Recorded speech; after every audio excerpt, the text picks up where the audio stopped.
No niin, eli se olisi tosiaan Vili Eskelinen täällä harjoitteluseminaaria pitämässä ja tää tosiaan tähän pitkä harjoittelukurssille sitten olisi tulossa. Ja tällä kertaa tosiaan tälleen ihan nauhoituksena, mulla ei tässä ole tässä omassa koneessa nyt kameraa, niin en saa kameraa kuvaa tähän näkyvää, mutta tälleen nyt sitten tää PowerPointin läpikäynti ja ihan sitten ääninauho taustalla, niin näillä varmaan pärjätään. Mutta pidemmittä puhetta, niin lähdetään käymään seminaaria, eli tästä ihan alkuun, niin miten tosiaan harjoittelupaikan löysin silloin alun perin, niin mähän tuossa 22 vuonna niin noita paikkoja etiskelin eri energiayhtiöistä aika monipuolisesti, ja tää sitten sattui sieltä pistämään silmään tällainen Fortumin asiakaspalvelupuolen homma, ja sinne sitten hain siinä joskus 22 vuoden alkupuolella, ja pääsin sitten tonne asiakaspalvelupuolelle Fortumille tossa niin kesäksi, eli olin sitten sen niin kuin toukokuusta syyskuuhun sitten siellä niin kuin noin 3 kuukautta määräaikaisella työsuhteella, ja sitten sen kesän määräaikaisen työsuhteen jälkeen lähdin sitten tuonne Hochschule Esslingeniin vaihtoon Saksaan, ja olin siellä sitten puoli vuotta vaihossa. Sitten kun tulin sieltä takaisin, niin palasin tänne Fortumin hommiin, ja täällä onkin sitten nyt ollut ihan vakituisessa työsuhteessa sieltä alkaa, eli tänään maaliskuussa 25, niin semmonen noin 2 vuotta tulee nyt täyteen sitten täällä oltua. Ja tosiaan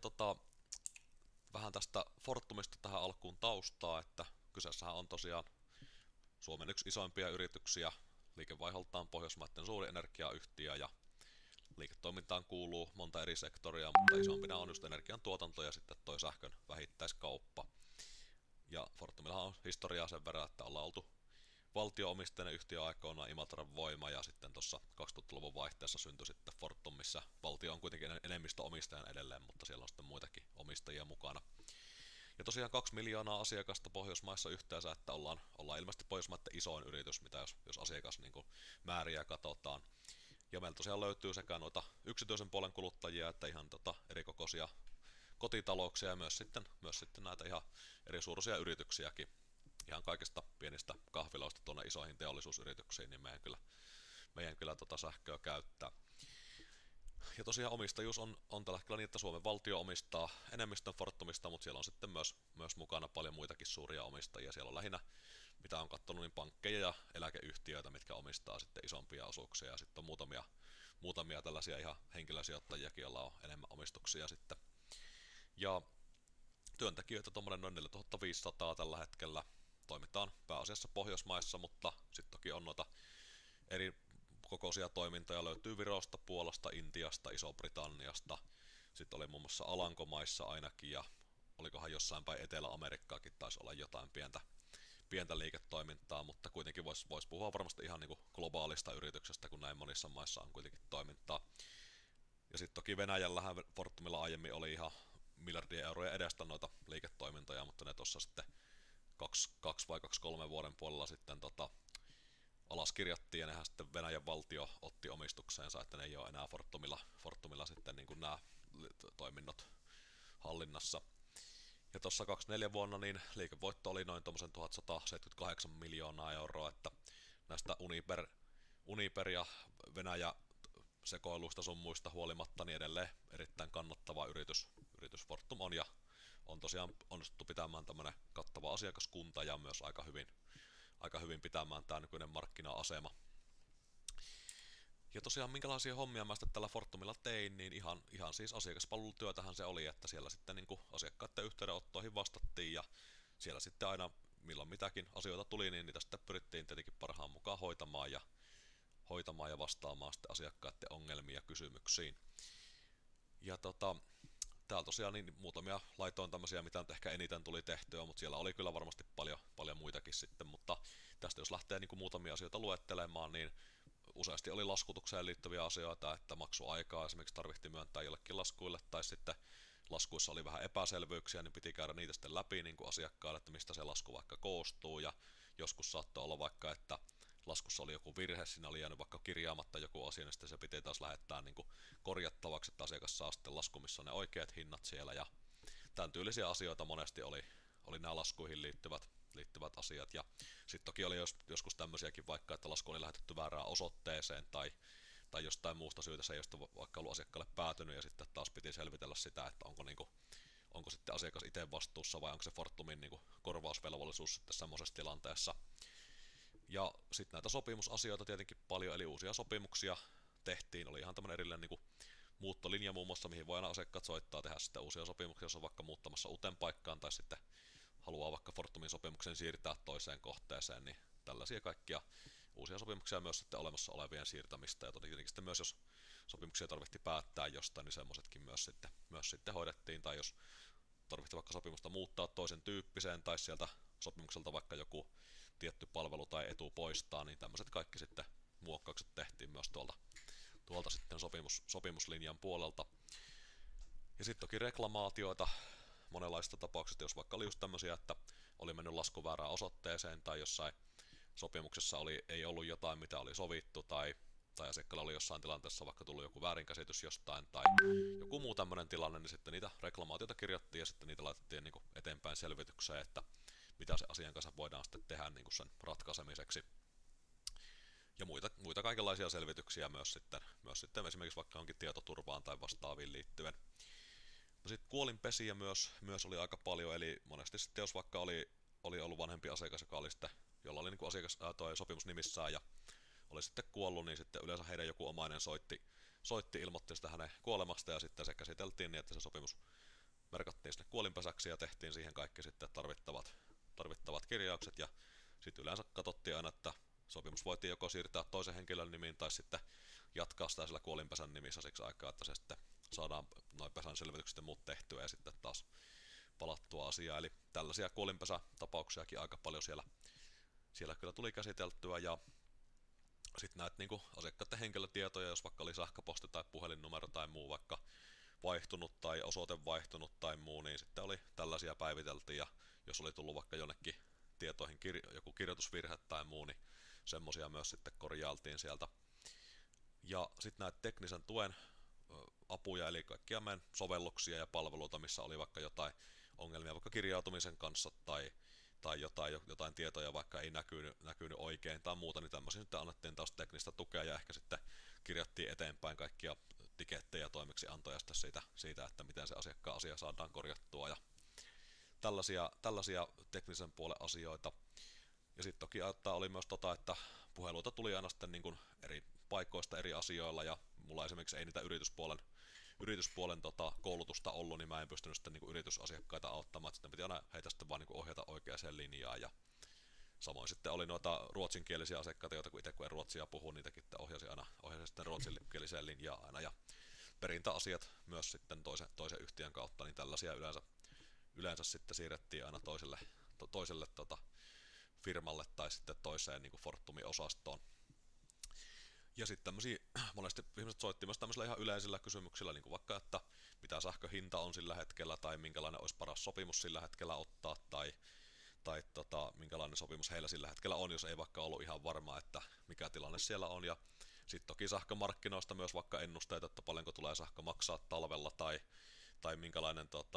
ennuste on vaikka seuraavalle kuukaudelle sähköstä tai jotain tämän tyylisiä asioita, niin tommosia kyseltiin paljon myös sitten. Ja näihinkin aina sitten pyrittiin tietenkin parhaan mukaan vastaamaan semmoisella asiantuntijuudella. No sitten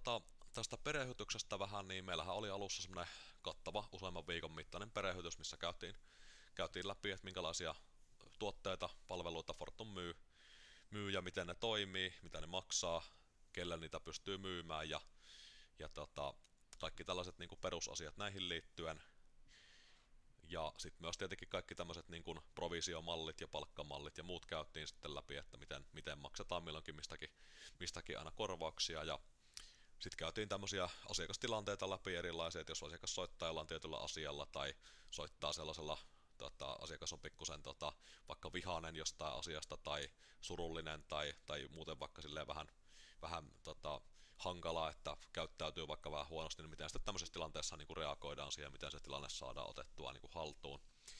Ja sitten oli näitä tällaisia niin kuin yhteydenotto tätä lomaketta käytiin läpi, että se niin kuin tietyt asiat käydään tietyssä järjestyksessä, että just vaikka henkilötiedot pitää ensin tarkistaa ja sitten käydä sopimus läpi ja sitten jos asiakas vaikka ostaa siinä puhelussa jonkun tuotteen, niin sitten lopussa pitää muistaa käydä se kertaus sille sopimukselle, että on asiakas varmasti ymmärtänyt, että mitä on ostanut ja kaikki sitten niin kuin perumiseen ja lopettamiseen ja muihin liittyvät sitten myös ne tiedot ja miten lähetetään sopimusvahvistus ja kaikki muut tämmöiset asiat, niin tollanen puoli käytiin läpi ja katsottiin, että kaikilla menee se asia asiat oikeassa järjestyksessä ja sitten tämä GDPR-lainsäädäntö, eli kaikki tämmöinen tietoturvaan liittyvä puoli, että miten pitää vaikka toimia silloin, jos jonkun asiakkaan henkilötiedot on vaikka jotenkin vaarantunut tai on vaikka lasku mennyt väärään osoitteeseen jollekin väärälle henkilölle, jossa on asiakkaan tietoja ollut tai joku vaikka asiakkaan sähköposti on ollut vaikka väärinkirjoitettu, tai on sitten jonkun toisen sähköpostiin mennyt vaikka hänen joku lasku tai viesti, niin tämän tyylisiä asioita sitten aina, että miten tuommoisessa tilanteessa pitää toimia ja sitten toki tämmöinen myös kyberturvallisuus samoin, että jos vaikka jollekin tulisi joku tämmöinen huijauspuhelu tai huijausviesti, että miten niistä sitten ilmoittaa eteenpäin ja toimia sitten semmoisissa tilanteissa, jos epäilee jotain vaikka tällaista tietojen kalastelua tai muuta vastaavaa. Ja sitten tämmöisiä toimeksiantoja käytiin läpi, että monesti oli semmoisia tilanteita, että asiakas soitti vaikka jollain asialla, että pitää joku asia pistää selvitykseen tai joku sopimusta pitää vaikka muuttaa jotenkin tai muuta vastaavaa, ja jos sitä ei pystynyt siinä asiakaspalvelussa itse suoraan tekemään, niin sitten tehtiin toimeksianto jonnekin toiseen osastoon ja se sitten hoidettiin siellä kuntoon. Ja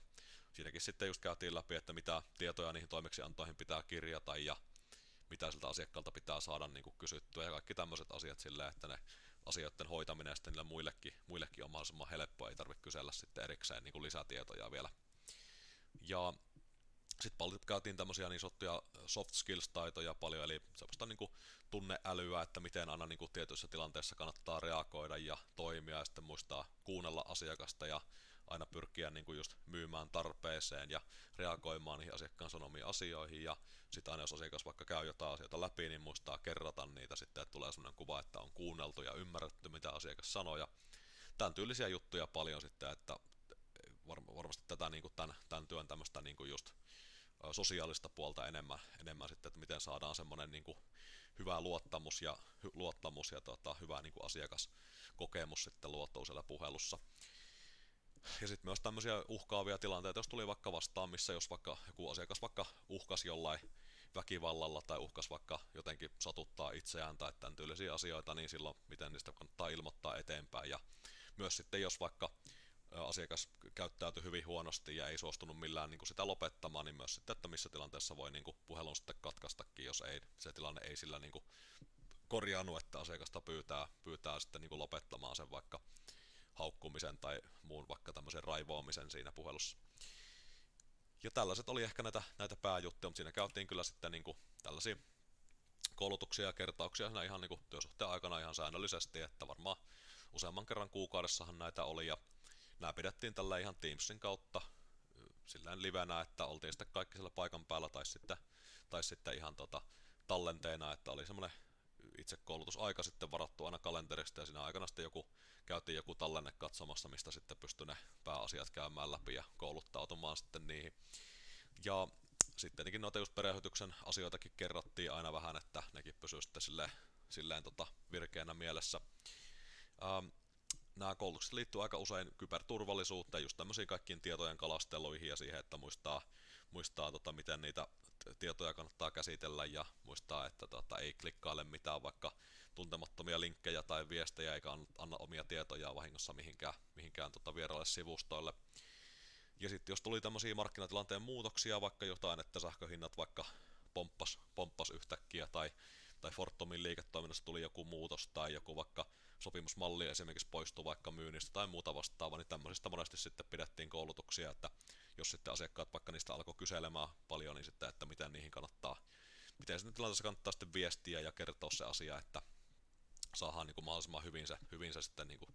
kerrottua myös sinne eteenpäin, että ei tule sitten siitä mitään epäselvyyksiä tai sekaannusta. Ja sitten myös kuunneltiin paljon näitä puheluita, että erilaisista tilanteista, että sitten aina vähän porukallakin koetettiin sieltä löytää, että minkälaisia tilanteita siellä tuli vastaan ja mitä olisi ehkä voinut tehdä paremmin ja missä taas sitten oli hyviä vaikka reagointeja tai hyviä vastauksia asiakkaalle ja tälleen, että paljon tämmöistä tiiminä toimimista ja semmoista niin kuin toisten auttamista ja toisten arvioimista myös sitten tehtiin. Ja näissä koulutuksessa niin käytettiin Google Sheets-ohjelmaa, että sinne tehtiin tämmöisiä kaikkia ajatuskarttoja ja muita sitten monesti porukalla, ja sitten noilla Google Docseilla yleensä kyseltiin lähinnä just tämmöisiä niin kuin vaikka peruskysymyksiä, just vaikka niin, että minkälaisia tilanteita on tullut vaikka vastaan viime aikoina, tai että minkälaisia haasteita vaikka on ollut puheluissa tai muuta vastaavaa, niin tällaisia kyselyitä sitten myös saatiin aika paljon aina, ja sitten näissä käytettiin myös Excelia ja PowerPointia yleensä siihen, että just käytiin tämmöisiä niin kuin perus lukuja vähän siellä läpi, että miten vaikka sillä hetkellä menee missäkin tilanteessa ja miten kenelläkin vaikka niin kuin on noi tulokset ja asiakastyytyväisyydet ja muut sitten. Ja PowerPointilla taas just sitten kaikkia tämmöisiä vaikka uusia vaikka palvelujen tuotteiden esittelyjä ja tämmöisiä niin kuin läpikäyntejä. Ja tätä omaa kehittymistä niin seurattiin aktiivisesti, eli asiakastyytyväisyyttä seurattiin ja myös sitten ihan työn tuottavuutta euroissa, että paljonko se niin kuin mun työ niin kuin tuottaa sitten yhtiölle niin kuin tulosta tunnissa. Ja näitä asiakastyytyväisyyksiä seurattiin ihan aina kyselyillä, mitä sitten asiakkaille läheteltiin puheluiden jälkeen, ja sitten taas tuo tuottavuus oli ihan tämä, että siellä katsottiin sitä niin kuin asioiden käsittelyaikaa, että paljonko menee niin kuin yhden puhelun plus sen asian hoitamisen käsittelemiseen yhteensä ennen kuin pystyy ottamaan uutta puhelua, ja sitten taas myös, että paljonko niitä tuotteita tuli sitten myytyä, että sopimuksista sai tietyn verran niin kuin euroja ja myös sitten kaikista lisätuotteista mitä myy, ja sitten myös sitä puheajasta, niin niitä sitten niin kuin mitattiin aina se tuottavuuden saamiseksi sinne, ja siellä oli tietenkin aina sitten tietyt tavoitteet, mihin pyrittiin kaikki sitten aina pääsemään. Ja näitä käytiin tälleen yleensä viikoittain läpi, jos ei ollut tosi paljon ruuhkaa puhelussa, niin tiimipalavereita pidettiin aina Teamsin kautta, ja myös sitten ihan tämmöisiä kahdenkeskeisiä viikkokiertoja käytiin esimiehen kanssa, aina sitten katsottiin vähän läpi niitä just lukuja, ja sitten jos oli vaikka jotain silleen tullut siellä puhelussa esille, mitä tarvitsisi käydä läpi, niin niitä katsottiin aina sitten, ja toki sitten tarpeen mukaan, jos jotain yllättävää tuli, niin saatettiin pitää jotain lyhyitä semmoisia palavereita aina ihan niin kuin aika extemporenakin, mutta näin kuitenkin pääasiassa, että on silleen kerran viikossa suurin piirtein tämmöisiä tapaamisia. Ja ja puhelut toki sitten myös kuunneltiin ihan tuolla niin kuin esimiesten toimesta, että niissä sai aina myös jatkuvaa palautetta ja tukea myös siihen kehittymiseen työssä ja tulosten parantamiseen. Ja sitten myös ton Fortumin niin kuin edustajan kanssa aina oltiin sitten niin kuin tämmöisissä tulospalavereissa myös kuukausittain, eli siellä käytiin sitten läpi nämä isot luvut sieltä, että paljonko niin kuin koko asiakaspalvelu on yhteensä tuottanut ja minkälaisia asiakastyytyväisyyksiä on ollut, minkälaista asioista ihmiset on niin kuin keskimäärin vaikka laittanut hyvää tai huonoa palautetta, ja tällaisia niin kuin makrotason enemmän lukuja käytiin myös sitten aina kuukausittain läpi. Ja ehkä niin kuin eniten mitä on tässä työssä niin kuin oppinut ja kehittynyt omasta mielestäni, niin sosiaalisissa taidoissa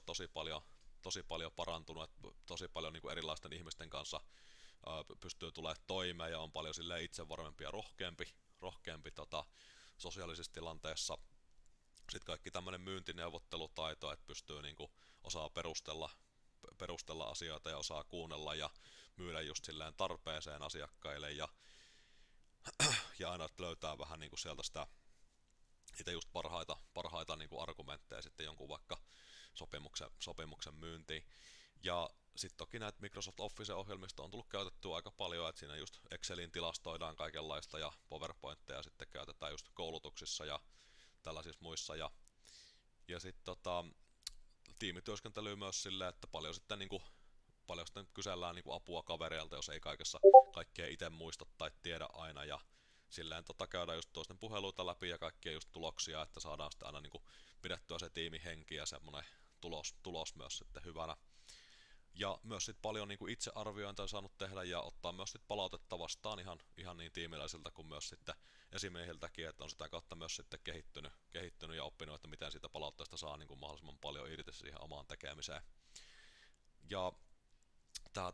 tämmöinen niin kuin muutoksiin reagoiminen, just kaikki tämä, niin kuin tuossa äsken puhuin tuosta, että markkinatilanne voi muuttua hyvin äkisti ja voi tulla muutoksia näihin tuotteisiin, mitä myydään, tai asiakkaat saattaa yhtäkkiä alkaa soittelemaan jostain ihan uusista asioista, niin tämmöinen kyky niin kuin reagoida näihin ja nopeasti sitten omaksua niitä vaikka uusia semmoisia speak-malleja ja muita. Ja sitten toki tämä sähkömarkkina ihan yleisesti, miten paljon tähän on niin kuin tullut perehdyttyä, ja tämä on kuitenkin tässä viime vuosina muuttunut aika paljon tämä sähkömarkkinan toiminta, että miten erilaiset sopimukset vaikka toimii ja miten se sähköhinta määräytyy ja minkälainen sopimus vaikka on kenellekin sitten hyvä ja kaikki tällaisia asioita oppinut paljon. Ja sitten toki välillä on ollut myös sitä, että on vaikka pitänyt jotain tietoja etsiä netistä tai kysellä kavereilta tai ihan sitten vaan niinku päätelläkin joskus, että kaikki tämmönen myös sitten parantunut tässä paljon, kun näitä puheluita on kuitenkin niin paljon tullut otettua vastaan, niin paljon erilaisia tilanteita tullut täällä. Sitten vähän näistä mun niinku työskentelyn muodoista, niin mä tosiaan silloin 22 vuonna aloitin ihan toimistolla, että matkustin aina sitten Jyväskylästä Tampereelle töihin joka päivä ja se oli semmoinen parin tunnin työmatka sitten aina, mutta tossa sitten noin kuukauden jälkeen kun olin siellä ollut, niin siirryin tämmöiseen hybridityöskentelyyn, että olin sitten aina 2 päivää viikosta etätyössä ja loput sitten sillä toimistolla. Ja nyt sitten tässä 2-3 kun aloitin sen vakituisen työsuhteen, niin silloin siirryin kokonaan etätyöhön ja siitä lähtien onkin sitten ollut täältä Jyväskylästä käsin ihan hommissa ja muutaman kerran nyt sitten saattanut toimistolla käydä jonkun yksittäisen syyn takia, mutta pääosin kuitenkin etänä. Ja mullahan tosiaan työhön en oikeastaan muita työvälineitä tarvitse kuin ihan tietokoneen kuulokkeet ja internetyhteyden, että kaikki muu on sitten tuolla niinku digitaalista, niin en tarvii muita työvälineitä. Ja työajat on semmoiset aika tasaiset tällä hetkellä, että vuorot vaihtelee aina 8–4 tai sitten 9–5 arkisin. Ei oo viikonloppu eikä tommosia myöhempiä vuoroja enää, mutta tuossa 22 vuonna vielä oli mahdollisuuksia, niin tein joskus myös sitten lauantaisin ja vähän sitten myös pidempiä arki-iltavuoroja, mutta nykyään tosiaan noin kaksi vuoroa, missä teen. Ja sitten vähän tästä työturvallisuuden puolesta, niin siellä nyt toimistolla käytettiin ihan sähköpöytiä, että siellä pystyi sitten tekemään töitä myös seisaltaankin, ja nyt kun tänne kotihommiin siirryin, niin sillä ostin itselle kotiin myös ton sähköpöydän, että pystyy sitten tekemään välillä myös seisaltaan töitä, ei tarvitse istua niin pitkiä aikoja. Ja mitä nyt tälleen työturvallisuuteen tulee, niin ihan lähinnä tietoturvaan ne monesti liittyy, ja myös sitten jos näitä tulee tämmöisiä vähän yllättäviä uhkaavia tilanteita tuolla asiakaskohtaamisissa, niin näitä sitten joskus käsitellään niin kuin työturvallisuuden näkökulmasta, mutta muuten hirveästi ei tällaisia turvallisuusasioita tässä ole silleen noussut. Ja tälleen omaa työssä jaksamista on pyrkinyt parantaa sillä, että on aina aikatauluttanut semmosia pieniä venyttely- ja liikuntataukoja, käynyt vaikka tauoilla pikkulenkillä ulkona tai sitten venytellyt, tehnyt jotain pieniä vaikka liikkeitä sitten aina siinä töiden ohessa, että on pitänyt sille itsensä virkeänä ja pyrkinyt pitämään myös sit ihan säännöllistä ruokailua ja nukkumaan ajoistakin kiinni. Ja näitä toki on sitten käyty myös tiimin kanssa vähän läpi, että jos on tullut jotain yllättäviä vaikeita tilanteita tai ongelmia vastaan, niin on sitten niitä myös koitettu silleen purkaa yhdessä. Täällä Fortumin asiakaspalvelupuolella niin täällä ei suoranaisesti niin kuin insinöörikoulutusta vaativia hommia silleen ole, että tää ei ole ihan sellaista niin perinteistä insinöörihommaa, mutta täällä kuitenkin näitä niin kuin monia taitoja, mitä jos miettii, niin on kuitenkin aika läsnä mitkä on silleen myös insinöörillekin tärkeää, että ongelmanratkaisuahan tää kuitenkin viime kädessä on koko työ, että asiakkaat soittaa jollain asialla, heillä on joku ongelma, mikä pitää ratkaista, ja se on sitten se mun homma se ratkaista, niin se on jotenkin kaiken tavallaan niin kuin se lähtökohta, että pitää pystyä ratkaisemaan erityyppisiä ongelmia. Ja sitten kaikki tekninen osaaminen, että osaa käyttää just Microsoft Office-ohjelmistoja ja näitä kaikkia muita alustoja, mitä tällä työssä käytetään, niin tämmönen pitää olla kunnossa, just IT-puolen osaaminen ja kaikki tämmönen pilvipalvelujen käyttö ja muu. Ja sitten toki tiimitaidot on tosi tärkeät tässä myös, että monia asioita pitää hoitaa just tiimin kesken ja paljon se just se tiimin yhteinen tämmönen niinku yhteinen toiminta, että pyritään mahdollisimman hyvään yhteistulokseen ja auttaa just muita sitten ongelmatilanteessa ja kaikki tämmönen, niin se on tosi tärkeää. Ja sitten tämmöiset niin kuin monimutkaisemmat kokonaisuudet, vaikka mitä tarvii joskus ymmärtää, että jos joku asiakas vaikka soittaa jostain laskuasiasta tai muusta, mihin pitää antaa sitten selitys, mitä ei aivan ymmärrä, niin semmoiset pitää pystyä sitten myös niin kuin selittää aina sitten mahdollisimman simppeliksi, että ihmiset ymmärtää sitten, että mistä on niin kuin kyse. Ja sitten toki tällainen, kun asiakkaat monesti soittaa just tämmöisistä vaikka sähkömarkkinoihin liittyvistä asioista tai sopimuksiin liittyvistä asioista, niin semmoinen asiantuntijarooli myös sit siinä, että pystyy niinku kertoa ne asiat silleen selkeästi ja itse varmasti ja tietää mistä puhuu, niin se on myös sitten tärkeää, että pysyy semmoinen asiantuntijarooli ja antaa sitten niinku myös hyvän kuvan sitten niinku Fortumista tietenkin siinä samalla. Ja ajanhallinta on myös siinä mielessä, että näitä puheluita kuitenkin tulee aika paljon ja siellä on hyvä sitten kuitenkin, että saisi hoidettua aina yksittäisen asiakkaan asiaa mahdollisimman nopeasti, niin saa sitten ottaa lisää puheluita mahdollisimman paljon ja sitä kautta saa sitten myös niitä myyntiä tehtyä enemmän, niin silloin saa sitten myös sitten enemmän rahaa, että se on semmoinen vähän ajanhallintakysymyskin monesti sitten. Ja tää tämmönen niin kuin prosessien tehokkuus, mittaaminen ja parantaminen siinä, niin just kaikki niin kuin, että miten pitkään niihin puheluihin menee ja miten pitkään niitä asioita käsittelee siellä ja miten nopeasti vaikka saa jonkun asia just hoidettua asiakkaalle ja kirjattua jotain asioita ylös tai muita tällaisia juttuja, että aina kun pitää vähän seurata myös sitä, että miten hyvin vaikka just se jonkun asian hoitaminen onnistuu, mitä pystyisi tekemään vaikka vähän nopeammin ja tehokkaammin tai muuta, tai myös sitten tietenkin tämä asiakkaiden tyytyväisyys on toinen, että sitäkin kun mitataan koko ajan, niin siinäkin pitää sitten aina miettiä, että mitä voisi tehdä paremmin, että ne palautteet olisi sitten myös parempia. Ja sitten toki monesti on tämmöistä paljon päättelyä ja muuta, mitä pitää tehdä, että ihan kaikkia tietoja ei välttämättä saa sieltä asiakkaalta tai sitten muiltakaan, että vähän joutuu tekemään myös päättelyä aina joskus jossain tietyissä tilanteessa, ja sitten toki välillä pitää vähän myös vaikka jotain kulutusarvioita ja muita, jos tarvii laskea, niin pitää semmoiset perusmatemaattiset taidot kuitenkin myös olla hallussa. Ja vähän tästä kunnossapidosta, niin täällä tosiaan oli tämmöistä niin kuin pääasiassa ihan ennakoivaa ja korjaavaa kunnossapitoa, eli nämä meidän tekniset järjestelmät lähinnä, mitä käytettiin asiakasprofiilialustaa ja sitten meidän soittojärjestelmää, niin näitä aika usein päiviteltiin ja siellä sitten välillä tuli jotain vikatilanteita vastaan, niitä sitten raportoitiin eteenpäin ja pyrittiin saada hoidettua mahdollisimman pian. Ja siellä tosiaan muutaman kerran tuli tilanteita, että sitten ne ohjelmistot kaatui jotenkin tai meni jotenkin muuten epäkuntoisesti ja jouduttiin keskeyttää ihan kokonaan työt ja laittaa kaikki linjat kiinni siksi aikaa, niin tämähän sitten tarkoitti, jos siellä oli asiakkaita paljon linjoilla, niin sehän se tarkoitti sitten mahdollisesti yhtiölle myös aika isoja tappioitakin sitten sen kautta. Ja meillä oli myös tämmöisiä varajärjestelmiä sitten, että jos tämmöisiä vikatilanteita tuli, niin ne pystyy sitten aina käyttämään niitä varajärjestelmiä sen aikaa. Ja energiaympäristötekniikkahan on Fortumilla erittäin vahvasti läsnä, että siellä on kuitenkin, niin jos miettii ihan energiantuotantoa, mitä Fortumilla on, niin sehän on 100% fossiilivapaata, eli kaikki on puhdasta ja ympäristöystävällistä tuotantoa. Ja sen lisäksi me tarjotaan myös mahdollisuuksia valita sinne omalle sopimukselle aina vähän puhtaampaa sähköä, että minkälaista sähköalkuperää haluaa. Ja sitten meillä on ollut myös tämmöisiä erilaisia tapoja, miten pystyy tekemään tällaisia arjen ympäristötekoja, eli muun muassa tuossa viime vuonna vielä oli tämmöinen meidän pikkujuttupalvelu, millä pystyy tai tämmöinen kampanja, mihin pystyy liittymään, niin sillä pystyy sitten tekemään tämmöisiä haasteita, missä vaikka opeteltiin jotain parempaa vaikka kierrättämistä tai jotain sähkön säästöä tai muuta vastaavaa, ja sitten siitä sai tämmöisiä ilmaisia sähkötunteja, kun niitä teki. Niin tällaisia arjen ympäristötekoja ollaan asiakkaille kyllä pyritty opettamaan, ja sen lisäksi sitten paljon tämmöistä aktiivista viestintää, että somessa ja myös tälleen perinteisemmissä mediossakin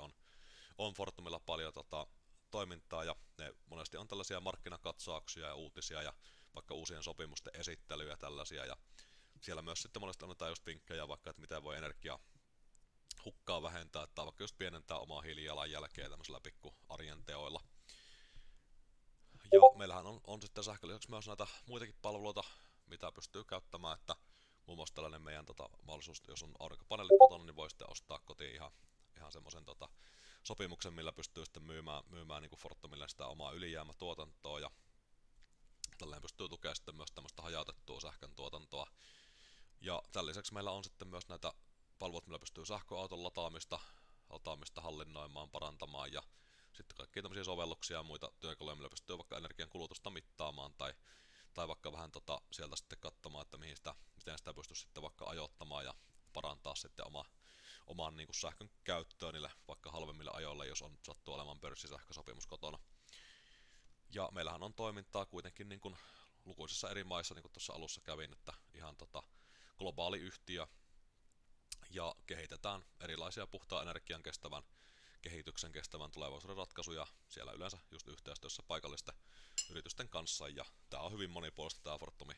toiminta, että ei rajoitu pelkästään tähän energian tuottamiseen ja myyntiin, vaan myös paljon tämmöisiä kehityshankkeita ja investointejakin tehdään eri puolilla maailmaa.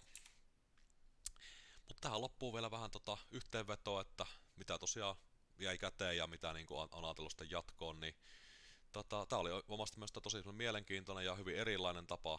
soveltaa tätä insinööriosaamista, mitä tässä on tuossa tutkinnon aikana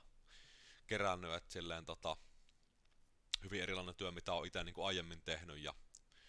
ajattelin kyllä silloin, kun tänne lähdin, niin en uskonut, että musta olisi tämmöiseen hommaa edes niin kuin välttämättä tekemään, että en silleen kokenut, että olisin semmoinen persona, joka niin kuin asiakaspalveluhommia haluaisi tehdä, mutta hyvinhän täällä on viihtynyt ja on kyllä tykännyt tosi paljon täällä olla. Ja tästä harjoittelun aikana niin paljonhan tässä oppi uusia asioita koko ajan. Ja tärkeimpiä mun mielestä oli just nämä kaikki tämmöiset sosiaaliset taidot ja tämä tiimityöskentely, tämmönen tiivis yhteistyö ja sitten myös tämä, niin kuin, että pysty oppi tätä arvioimaan omaa työskentelyä ja ottaa palautetta vastaan paremmin ja myös sitten johtaa itseään aina sitten tilanteessa, jos oli yllättäviä tilanteita tai jotain, missä piti niin kuin ottaa vähän sitten myös enemmän vastuuta, niin oppi sitten myös semmoista. Ja toki tämä energiamurroshan on edelleen käynnissä, siellä on isot muutokset sähkömarkkinoilla ja mä uskon kyllä, että itse ainakin niin tämä on sellainen aihe, mikä kiinnostaa ja tuun varmasti kyllä tekemään tämän parissa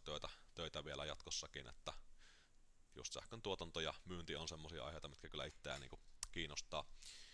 Ja tällä hetkellä niin en ole ainakaan toiseksi vielä ajatellut täältä lähteä mihinkään, että on täällä vakituisessa työsuhteessa nyt toistaiseksi ja olen toki miettinyt, että jos sitten Fortumilta löytyisi tai jostain ehkä toiseltakin energiayhtiöltä joku tämmönen vähän erityyppinen pesti, niin on kyllä niitäkin vähän katsellut, mutta toistaiseksi ei ole mitään kiirettä vielä lähteä muualle. Ja on myös samalla tässä kerännyt vähän tietoa ja osaamista myös sitten ihan, että jos joku päivä lähtisi sitten omaa yritystä perustamaan, niin sitäkin on tullut monta vuotta mietittyä, mutta en ole vielä lähtenyt siihen ensimmäisiä askelia ottamaan, mutta joku päivä voi sekin sitten tulla vastaan. Mutta siinäpä olisi oikeastaan tämä seminaari, kaikki pääasiat täältä, niin näilläpä sitten jatketaan.